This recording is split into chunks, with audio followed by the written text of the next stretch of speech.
So greetings everyone and welcome to the 95th session of the online Optom learning series or OOLS. Just to give you a brief introduction about Dr. Arjun. Dr. Arjun Gokani is a glaucoma-oriented ophthalmologist. He is also providing glaucoma services at the KEM Eye Hospital. And very recently, I mean not recent, but it's the story of today. He has just inaugurated his own clinic, which is named as the Metro Eye Care Clinic. So Dr. Arjun is gonna practice in Mumbai, India, and with the passion, you can understand the passion what he has for teaching and seeing patients.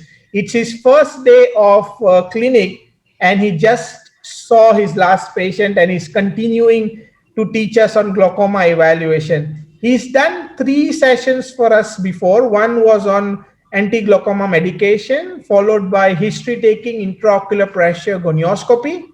And today he's going to focus more on the optic disc evaluation in terms of glaucoma. So welcome, Dr. Arjun, once again. Thank you so much and congratulations for your clinic opening. Thanks, Fakrudin. Thank you so much. And thank you for having me again. A pleasure is all ours. So basically, today's talk is going to be about optic disc evaluation, the theoretical and practical aspects. So basically, optic disc evaluation is one of the 3 main pillars of glaucoma evaluation. The first obviously being IOP calculation, which I explained in one of my previous webinars, which is extremely important, and it's extremely important to do it accurately. Second one is gonioscopy. Again, I've explained that also in one of my previous talks. And this is the third one. And this is one that generally speaking will save you a lot of money, and you don't need to have expensive equipment or machines to be able to evaluate an optic disc. I know a lot of you all might think, how will we know whether the patient has optic disc damage? We don't have a OCT machine, or we don't have a fundus camera, or we don't have a perimetry machine. All you need is a 90D lens or a direct ophthalmoscope and your eyes. That's all you need. And that's all the investment that is required to evaluate an optic disc. And that's sometimes it can be sufficient to diagnose or to not diagnose glaucoma, So without further ado, let me start on this talk. So there's a poll over here. So how many of y'all do you routinely perform optic disc assessment? More than half of them actually. Yeah. So there is still a 30% of the viewers who don't do optic disc evaluation. Hopefully that changes after this lecture. So here's one more question for y'all. Which instrument do y'all use to evaluate the optic disc? Okay, great. So I mean, to be very honest, as an optometrist, we have been trained to use all of these instruments. So yeah. You must be able to use all of them. But we just want to know, what do you routinely use if you do? Yeah, but I guess 90D and 78D is what I would have also selected. That is generally the best way of evaluating an optic disc, because you get a nice 3D stereoscopic image of the optic disc. And if your slit lamp is good and your 90D is clean and clear, then there's nothing beats a simple 90D with slit lamp evaluation for the optic disc. I mean, the other things are always an added bonus, like a OCT or a fundus camera, but not all of us have that privilege of owning this machine or having access also. So yeah, I guess 41% of the people who are doing 90D, that's good enough. That's right. Okay. Yeah. Let's move on. I have a little video on the exact positioning and everything of the optic disc evaluation, just to make your life a little simpler when you are doing it on the slit lamp with a 90D. So first you ask the patient to place their chin on the chin rest, and their forehead should touch the band in front over there. Once they've done that, you make sure that the lateral canthus of the eyes, it matches with the lateral black band on the slit lamp. So you put the position of the headrest of the chin rest up or down depending on where the lateral canthus falls, and it should be aligned with this black line on the slit lamp. Then you have to make the illuminating beam parallel to your viewing eyepiece. It should be absolutely in the center. And you ask the patient to look with the opposite eye, not the eye that you're examining, the opposite eye. You ask them to look at your correspondingly opposite ear. Once they are looking at your ear, the view is such that the optic disc falls right in the center of the beam. So now I've asked the patient to look at my correspondingly opposite ear. You place the 90D in front like that. And here, as you can see the optic disc falls right in the center of the beam, and this is the best way of examining the optic disc and all its elements. Now, speaking of the elements, so there are 5 R's of any optic disc evaluation.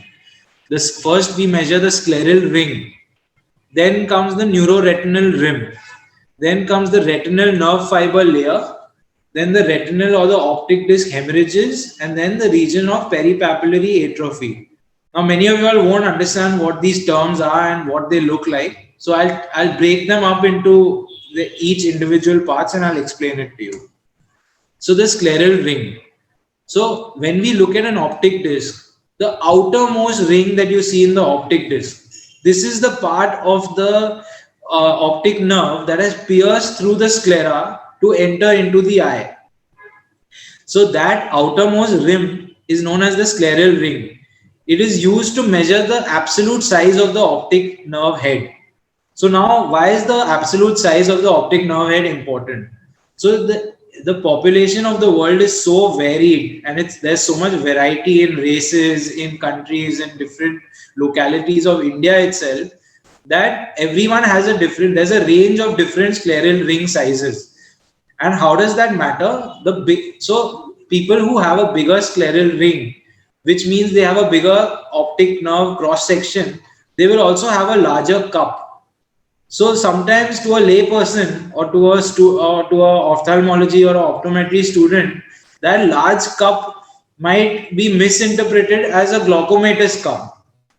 But if you see that the scleral ring is large, you should always expect that the cup will also be large. Therefore, it's important to first measure the scleral ring, then decide whether the cupping is too large or too small for that corresponding scleral ring.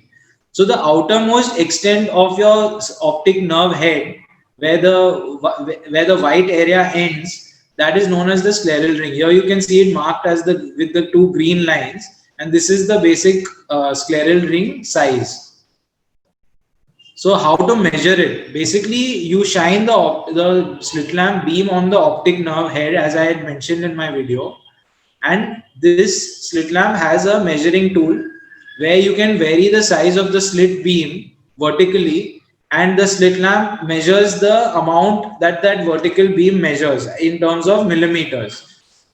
So we have to make sure that the slit beam is exactly the same vertical height as the top of the scleral ring and the bottom, and then we read the values over here, and that is your scleral rim width. Except that when we use lenses like 90D and 78D, the lens itself magnifies the image for us.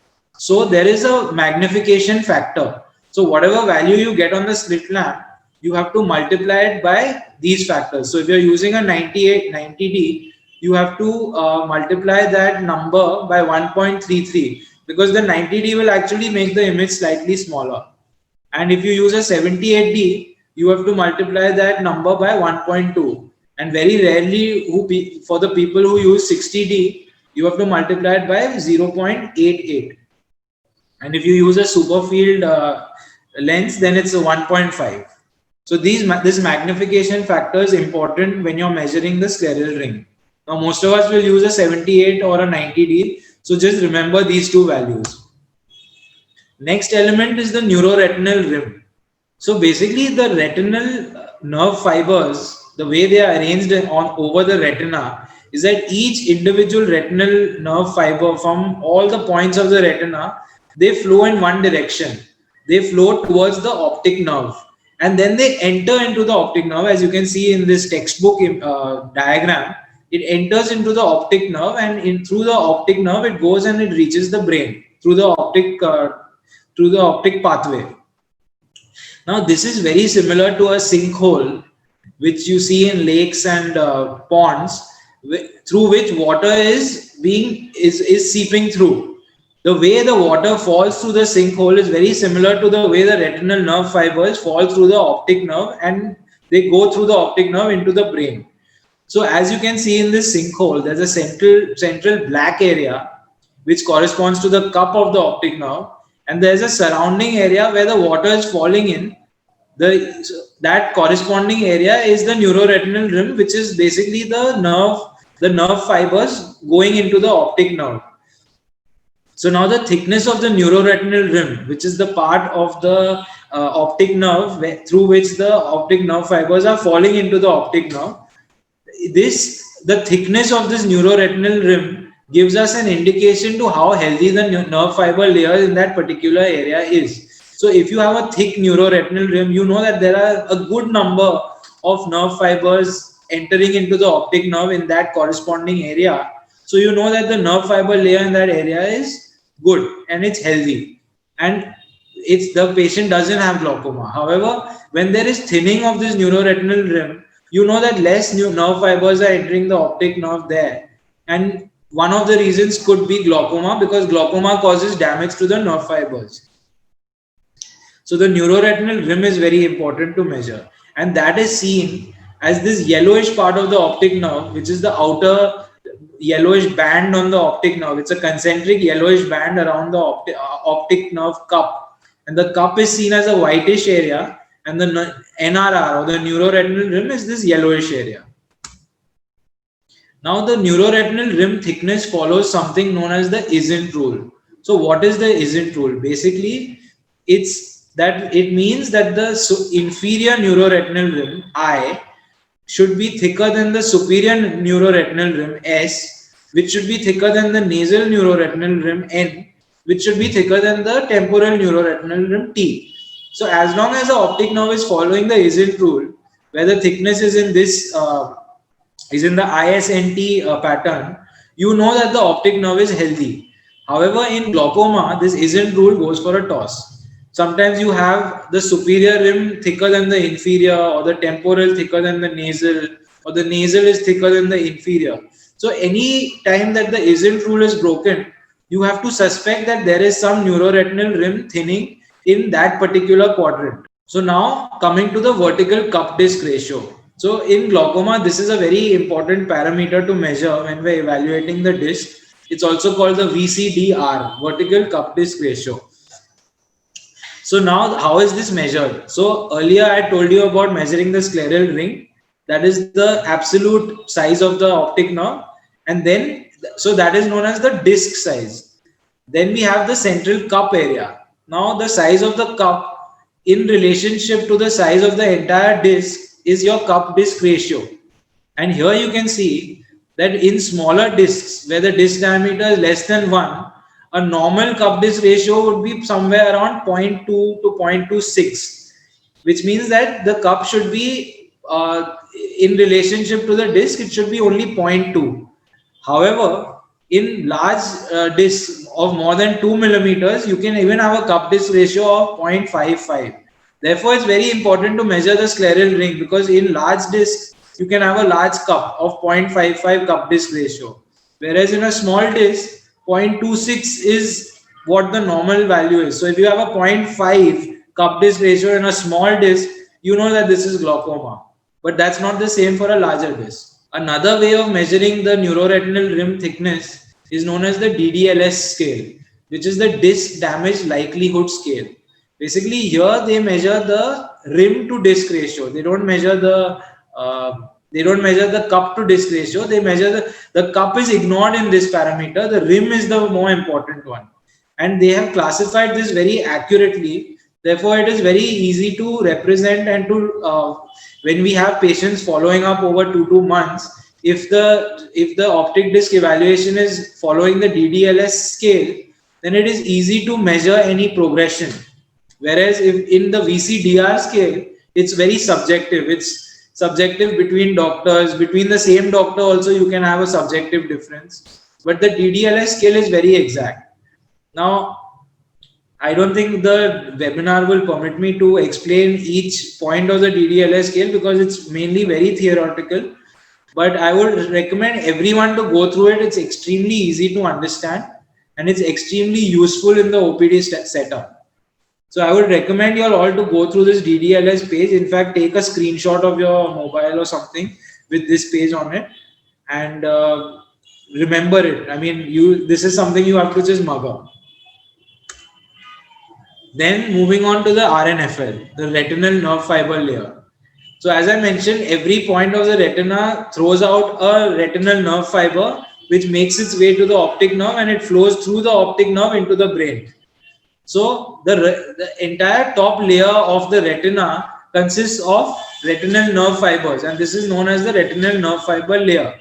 And this usually is densest in the superior and the inferior part of the retina because as I mentioned, the superior and inferior neuroretinal rim is also the thickest.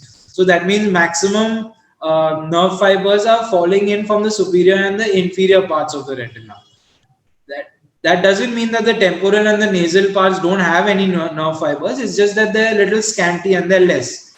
So every time we look at a retina and we see this glistening retina shining back at us, we should always make sure that the superior part of the retina is glistening whiter than the temporal and the nasal part, and so is the inferior part. The inferior part should also be glistening whiter than the temporal and nasal.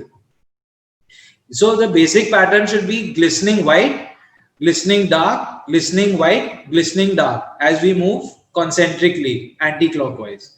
However, if any of this if this pattern is broken, like you can see over here, it should be glistening white, glistening dark, glistening white. But there is a nerve fiber layer defect over here. That's why inferiorly also it's not glistening. It's dark over here. So you can notice that there is a wedge-shaped defect in the nerve fiber and it will correspondingly lead to a neuroretinal rim notch over here because less nerve fibers are going in from here. Over here in the image on the right, you can see a more magnified version of the same thing. Here you can see a dropout area of nerve fibers. So basically due to the pressure in glaucoma, these nerve fibers they succumbed to the pressure and they died off. So now there is a dropout zone of nerve fibers over here. So it's important to examine the nerve fiber layer also to look for any of these wedge-shaped defects or any dropout areas. So here, as I mentioned, you can see that this area is white, here it's dark, and here it's white. That's normal. But here, if you look, there is an area of darkness over here. This is where the nerve fiber layers have dropped out, and the rest of it is normal. So moving forward. Now the retinal or optic disc hemorrhages. Now optic disc hemorrhages are seen mainly in patients with normal tension glaucoma. So anytime you see an optic disc hemorrhage like this, it may be as small as this or as large as this one, or even tinier like this one. You should always suspect normal tension glaucoma. In spite of the patient having a normal IOP, they still have some amount of disc damage that is happening, and you should always follow them up closely and maintain the IOP at the lower range of normal, somewhere between 12 to 14. Now, why is optic nerve head hemorrhages important? So, optic nerve head hemorrhages are precursors to RNFL dropout zones. So, if I see a optic nerve head hemorrhage over here, maybe 2 months later, I'll find that this area has a RNFL dropout zone because the RNFLs because the pressure of the eye, the high pressure, has affected this area so much that it's caused a bleeding. It's obvious that the underlying RNFL has also succumbed to that same pressure and it will drop out in this area. So anytime you see a disc hemorrhage like this, you should always expect to see a RNFL loss a few months down the line in that same area. Now moving to the region of peri-papillary atrophy. So around the optic disc in many glaucoma patients, as you can see in this image on the right, you see this area of peri-papillary atrophy. So it's divided into two zones. One is the alpha zone, which is the outer zone of peri-papillary atrophy. It's lighter in color. It's sometimes less obvious to see unless you have been looking for it for many years. Like any glaucoma specialist, it's easy to find it. But if you're a student or something, you might find it a little difficult. It takes a little effort to find. However, the beta zone, which is a more obvious zone, and here you can see the beta zone over here, is it's a paler, more dull, and it gives it a more distinct appearance as compared to the rest of the retina. Like the contrast between the beta zone and the rest of the retina is very stark. So you can identify and delineate the beta zone, and that is the zone of the optic nerve, the peri-papillary area of the optic nerve, that is important for glaucoma people to rule out glaucoma. So how does the beta zone prognosticate glaucoma? Basically, the width of the beta zone directly corresponds with the thinning of the neuroretinal rim. So the areas where the neuroretinal rim has been damaged more and is more thin, those areas will have a larger beta zone. So here you can see inferiorly the beta zone is slightly broader. That means the rim is also slightly thinner in that area. And here you can see the beta zone is slightly thinner. So the neuroretinal rim is not going to be as badly damaged as the neuroretinal rim inferiorly. So the width of the beta zone is important to prognosticate what kind of disc damage has happened in the patient. Now I'll show you some clinical scenarios. So these are signs that are seen along with glaucoma, but they do not necessarily mean that the patient has glaucoma. So one is Bayonetting sign. So as you can see over here, these blood vessels, which normally would just flow over the neuroretinal rim and flow over into the retina, they sometimes have to overcome a sharp edge of the neuroretinal rim, and they curve around that sharp edge and then they come onto the retina. So that is known as the Bayonetting sign. That is because sometimes the pressure is so high that the nerve fibers, they drop into the optic nerve at a sharp right angle, because the pressure is so high, it doesn't allow them to smoothly descend into the optic nerve. So that right angle descent of the neuroretinal rim causes this Bayonetting sign. Over here it's more clear. You can see that the blood vessels have just suddenly appeared off the edge of this neuroretinal rim. Whereas in normal optic disc, you can see them gradually appearing over, it moves over the neuroretinal rim and falls onto the retina. Then you see the laminar dot sign or the shadow sign. So as you might have seen when you are evaluating the disc, in the cup you'll see sometimes these gray dot-like appearances. Over here you can see it in this schematic diagram also. There are some gray dot-like appearances. They're nothing but loss. When the axons pass through the optic nerve, they pass through these pre-made tunnels. Now if the nerve fibers, they start dying off and they start dropping out, those tunnels are just empty tunnels because there's no axon in them. And an empty tunnel will always look dark. So as compared to the rest of the optic cup, those empty tunnels will look grayer than the rest of the nerve fibers that are going through their tunnels into the optic nerve.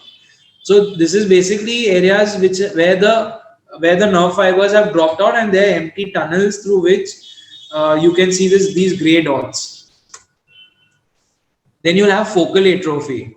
So as I mentioned earlier, there are RNFL dropouts. Sometimes you have like localized RNFL dropouts where there's a wedge-shaped RNFL, loss of RNFL layer in that area.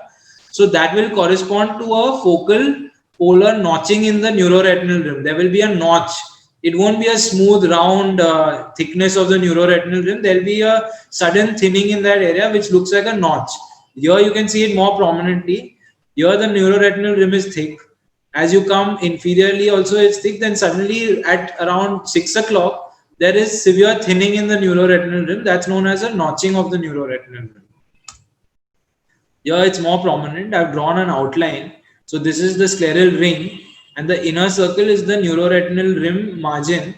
And here you can see suddenly it's just become very thin. So this is the area of notching of the neuroretinal rim. Then in advanced glaucomatous cupping, you'll see a large white optic nerve.